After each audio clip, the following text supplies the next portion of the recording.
जय संविधान, जय भीम, महात्मा गांधी की जय, कोर्ट से मुर्दाबाद। अब क्या लग रहा है ईरान और इजराइल के युद्ध के बीच में कि क्या सत्ता परिवर्तन हो जाएगा? क्योंकि जिस मकसद से इजराइल ने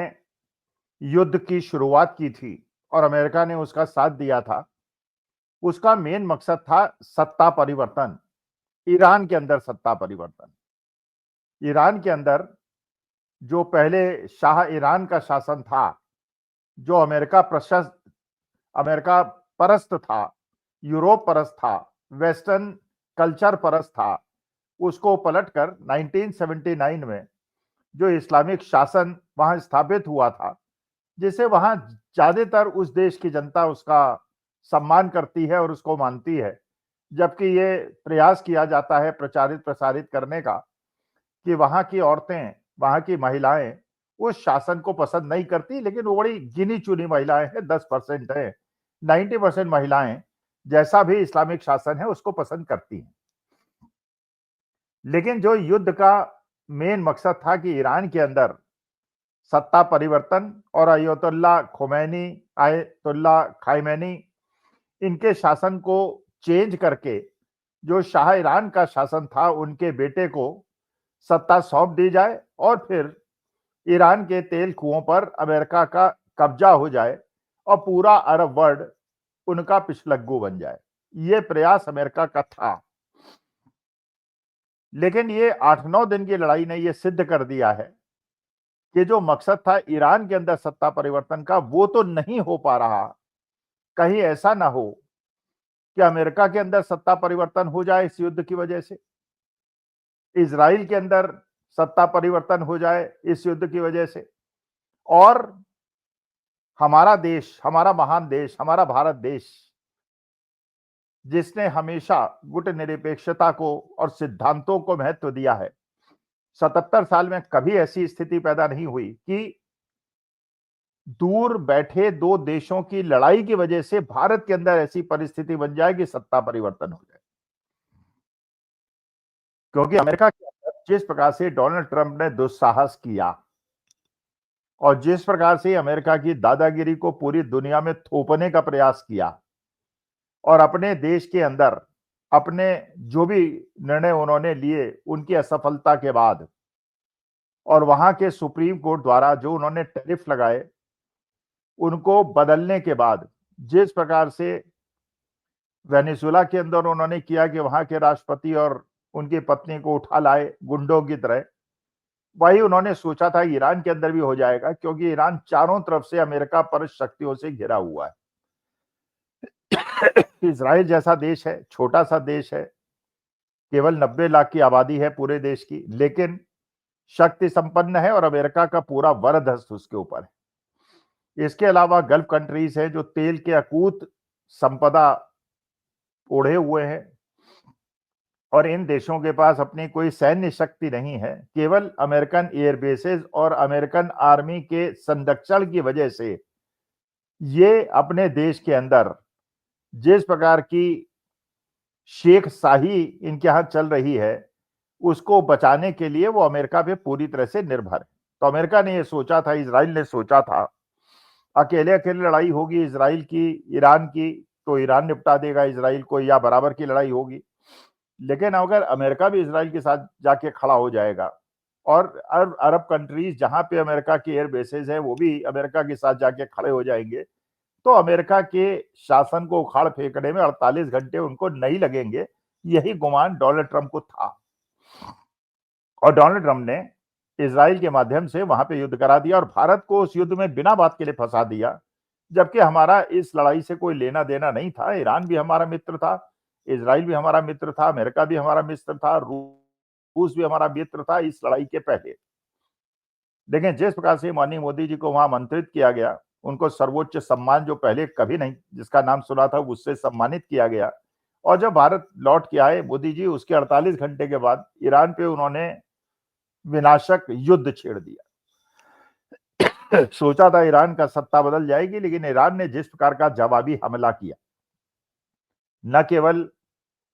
इजराइल के ऊपर किया बल्कि अमेरिका के जितने भी मित्र राष्ट्र थे उस पर किया, ओमान पे किया, कुवैत पे किया, यूएई पे किया, सऊदी पे किया, दुबई पे किया, बहरीन पे किया, और जिस प्रकार से अमेरिकन बेसिस को ध्वस्त किया, और न केवल अमेरिकन बेसिस को बल्कि जो तेल के बड़े-बड़े भंडार थे सऊदी के और यूएई के, उनको भी नष्ट कर दिया, उनका भी उत्पादन रुकवा दिया और गैस की सप्लाई को भी रुकवा दिया। उसकी वजह से जो अमेरिका ने, डोनाल्ड ट्रंप ने सोचा था कि 48 घंटे में युद्ध जीत लेंगे, अब उनको समझ में आने लगा कि ईरान के शाह खामेनी को मारकर, उनके सोल्जर्स को मार के जो उन्होंने सोचा था, स्थिति उससे बिल्कुल पलट गई। और आज तेल के दाम जो $60 पर बैरल थे युद्ध शुरू होने के पहले, 10 दिन के अंदर बढ़ के $115 पर बैरल हो गए। हमारे देश के अंदर एलपीजी के दाम बढ़ा दिए गए, और अगर यही युद्ध की स्थिति थोड़े दिन भी रही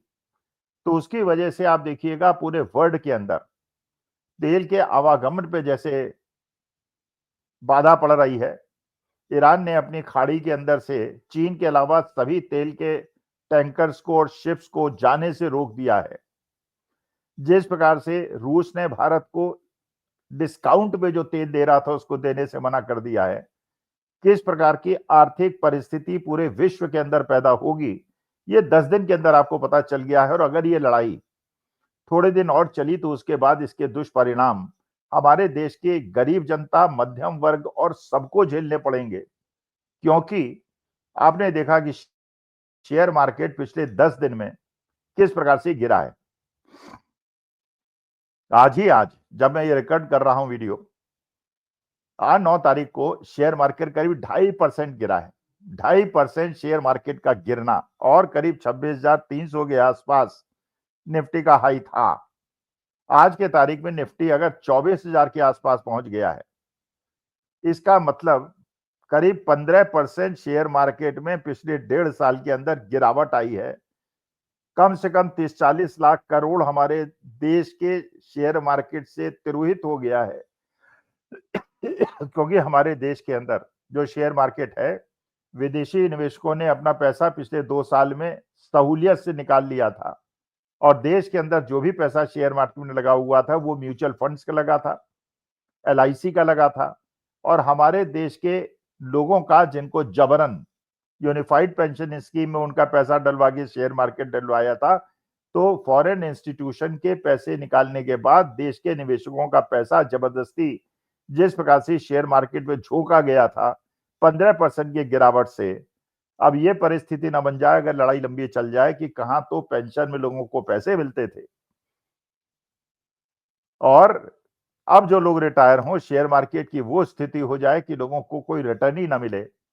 और अभी तक क्योंकि शेयर मार्केट बढ़ रहा था इसलिए लोगों को फायदा हो रहा था, इसलिए यूनिफाइड पेंशन स्कीम से भी उन्हें लाभ मिलने की संभावना थी। अगर वो संभावना भी गायब हो गई, और जिस चीज को हम लोग कम करके आंक रहे हैं उसकी संभावना इतनी ज्यादा बढ़ रही है, क्योंकि केवल शेयर मार्केट नहीं कर रहा, तेल के दाम अचानक डबल नहीं हो गए, एलपीजी सीएनजी के दाम, पीएनजी के दाम नहीं बढ़ गए, बल्कि फर्टिलाइजर की शॉर्टेज इस प्रकार होने की संभावना है, क्योंकि हमारे देश के अंदर फर्टिलाइजर का बहुत ज्यादा आयात होता है, और फर्टिलाइजर उत्पादन में चीन का और गल्फ कंट्रीज का बहुत बड़ा योगदान है। अगर इनका ट्रांसपोर्टेशन मुश्किल हो गया, अगर ये देश के अंदर नहीं आ पाया, तो पूरे विश्व के अंदर एक ऐसा अनाज संकट पैदा हो सकता है जिसकी कल्पना किसी ने नहीं की होगी। तो परिस्थिति ऐसी बन रही है कि जो डोनाल्ड ट्रंप चाहते थे कि ईरान के अंदर सत्ता पलट हो जाए, 6 महीने के बाद उनके बाई इलेक्शंस हैं, वो चाह रहे थे 48 घंटे में युद्ध खत्म हो जाए, वो जीत जाए। अगर ये युद्ध लंबा खिंचा तो कहीं ऐसा ना हो कि डोनाल्ड ट्रंप की गद्दी चली जाए। अगले साल नेतन्याहू, इजराइल के अंदर भी इलेक्शन होने वाले हैं, उनकी भी सरकार चली जाए, और भारत के अंदर जो गोदी मीडिया के माध्यम से न्यूज बनाकर जिस प्रकार से मोदी जी के शासन को बचाया गया था, आज जिस प्रकार की आर्थिक विषम परिस्थिति पैदा हो रही है, और जिस प्रकार से तेल के दाम कम रहे मोदी जी के शासन में आने के बाद, पहले $140 में ₹100 का, ₹70 का हमको पेट्रोल मिलता था, आज $60 का क्रूड ऑयल होने के बाद हमें ₹100 का मिला है। जो पैसा सरकार ने अनाप शराब कमाया है, अगर $115 अब हो गए और फिर $140 हो जाएंगे तो ये सरकार की कमाई कहाँ जाएगी? फर्टिलाइजर नहीं मिलेगा तो उत्पादन कहाँ जाएगा? रुपए की हालत क्या होगी? आयात कितना महंगा होगा और देश के लोगों को जो विभीषिका झेलनी पड़ेगी। कहीं ऐसा ना हो निपटाने चले थे खामेनी साहब को और निपट गए डोनाल्ड ट्रंप, नेतन्याहू और हमारे देश के माननीय प्रधानमंत्री मोदी जी। नमस्कार, धन्यवाद और प्रणाम।